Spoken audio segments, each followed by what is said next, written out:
Welcome to the Dr. Erin Show. May you live your truth.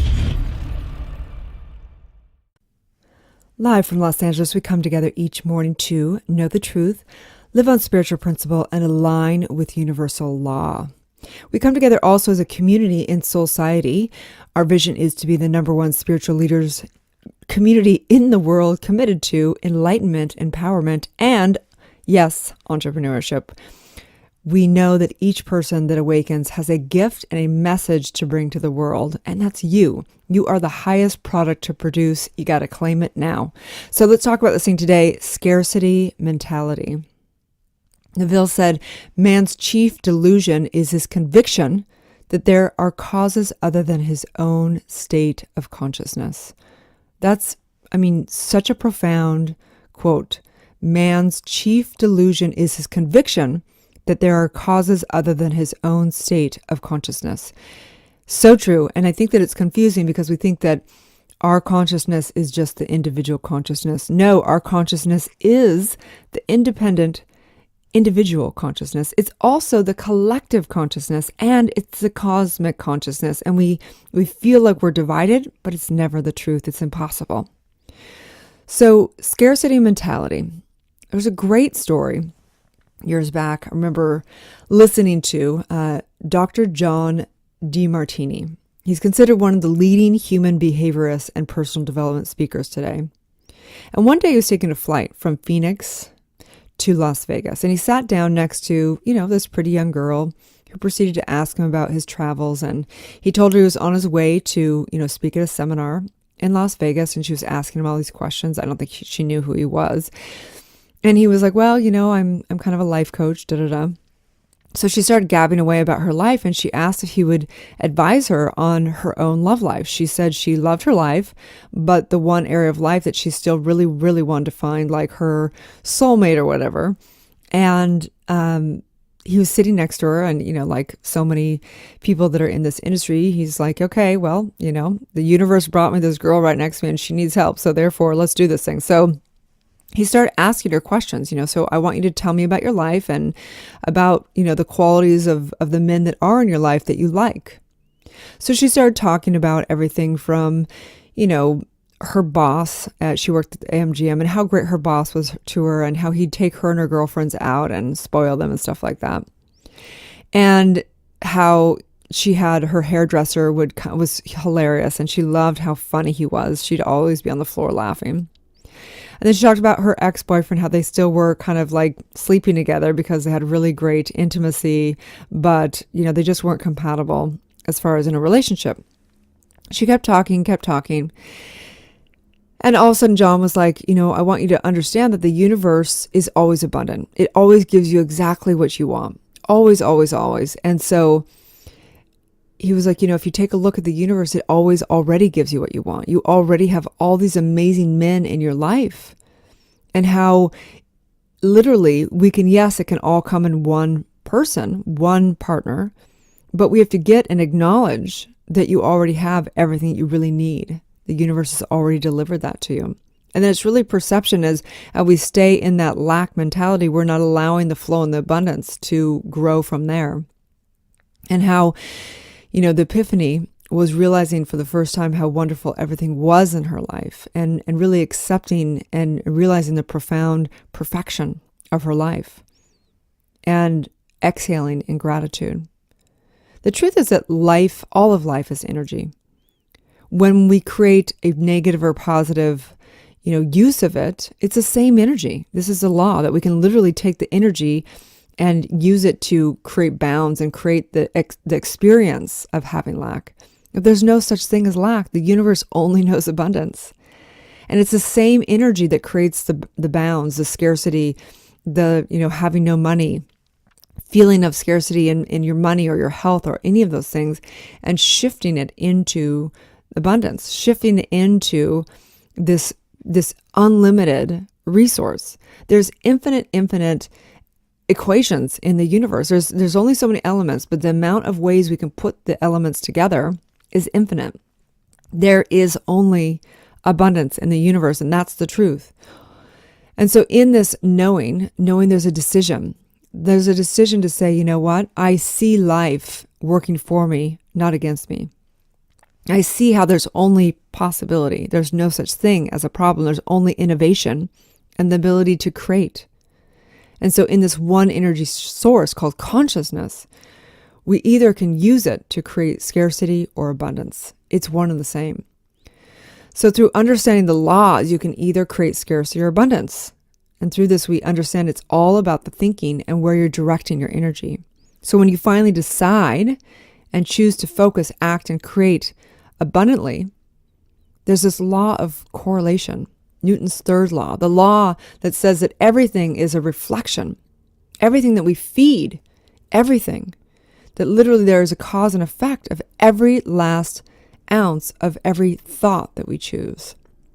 The universe always gives you exactly what you need, whether it's in a form of a lesson or a blessing or a form of love. The universe nudges you towards awakening always. So anywhere where you feel like you are stuck or have scarcity, that is the universe trying to create the breakdown for the breakthrough. It's trying to show you how to succumb to the truth of who you are, which is always abundant. So today's daily spiritual practice is to focus on gratitude. Today's universal law is the law of evolution. The law of evolution states that the creative process begins with a belief in mind, which sets polarity into motion. Evolution is the result of this polarity in physical form. Involution is the internal impression upon mind and what informs universal law. Evolution is the outcome of the law in motion, which affects the elements and chemical reactions. So the point is this, that you're so powerful that the minute you even consider life to be abundant or scarcity or scarce, you literally set things into motion. You're that powerful. We know this through the observer effect, that what if you saw life as abundant? What if you started looking through that lens? You actually create the abundance. That's how powerful you are. And so in this today, the daily spiritual practice again is to focus on gratitude. Focus on gratitude. So pick one of the following. Write down 20 things you're grateful for. Write a letter of gratitude to someone, or make a phone call to someone you're grateful for and let that person know the things you appreciate about him or her. How do we get in the flow of abundance? We first have to recognize the abundance that already is. And in that, there's a circulation, there's a non-stuckness that happens. And in that, all things are possible. So with this today, as I work with people subconsciously on claiming their birthright of abundance, one of the things that we do is we take inventory. We take inventory of all the places that we have come from scarcity. Maybe it's handing your power over to something around money. We do money breakdowns, right? So if you're trying to have a breakthrough around money, it's important to take a look at everywhere that you've handed your power over in money. Where did you do things because you thought you were less powerful than money?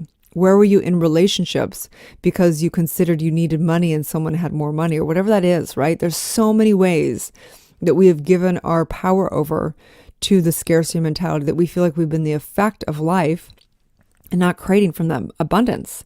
So it's important to first take full inventory and take a look and recognize that's always the first step, is to wake up, right? How do we wake up? We have to look at where we've created scarcity. We've got to take full responsibility.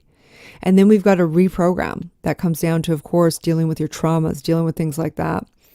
Looking at where you've handed your power over in consciousness and created this scarcity mentality. Then we've got to take a look at what we truly are committed to. And if we truly are committed to making a difference in the world, we need money. We need to have the impact. We need to have that. And it takes exchange. It takes building a team. It takes doing things that we really want to have an impact on the world. You know, I think so many women in particular are not driven by money because we haven't made the connection. We haven't made the connection of our why that links in with making money. You know, a really profound thing happened last week where a girlfriend of mine shared some huge goals she had in life. And I mean, her goals were to make $2 million a year. And she wrote down her goals specifically. And she wrote down her why and how the impact of her life and who she could impact with making that $2 million a year. And I remember I was driving home because she was downtown. I was driving home and I started thinking about what is my why, and I mean, of course, I already had the why, I have my mission, but I realized in that moment by just her sharing her vision of making millions of dollars, it shifted the potential for me, the possibility. I mean, I didn't think I had any limiting beliefs about money. I had become a self-made millionaire by the time I was 30. I was making great money and I, felt like I don't have limiting beliefs. But what I got was that I'm not playing a big enough of a game, that I'm still at some level having a scarcity mentality because I'm thinking about a smaller game than really impacting millions of women around, understanding that their birthright is prosperity. Their birthright is abundance. And so in me knowing that, I am shifting my life into playing a much bigger game because I've been a millionaire, but that doesn't mean I have millions of dollars cash flow every year. What would that look like? What would it look like every time you go anywhere you know that you can pay for anything? You may not choose to, you still may respect money, that you have that choice always. You could walk into any store, you can help anybody, the homeless person on the street. You could help somebody if they're in a bad spot in their life. You could create organizations that make a difference in the world and so on and so forth. Like that's the power. You never have to succumb to considering money when you're doing something. You literally come from a space of power. And that is what's so important for so many women. We haven't made that connection of money and our why. And when we do that, everything shifts. And so knowing this, letting go of scarcity mentality and stepping into our birthright of abundance, may you live your truth. Thanks again for tuning in to Dr. Erin and Soulciety podcast. I'd like to invite you to write a review on iTunes. Also, I have a free gift for you, a money meditation and worksheet, which you can find at soulciety.com. That's www.soulciete.com. Or 30 guided meditations at drerin.tv. That's www.drerin.tv. We also hold monthly Soulciety events that are all about transformation and building extraordinary community. You can also watch me live daily on goodmorninglalaland.com or Instagram at drerin.tv. Grab your free manifestation masterclass with the purchase of my international best-selling book, Awakening, a 40-day guide to unleashing your spiritual powers, life purpose, and manifesting your dreams at erinfallhaskell.com/awakening book.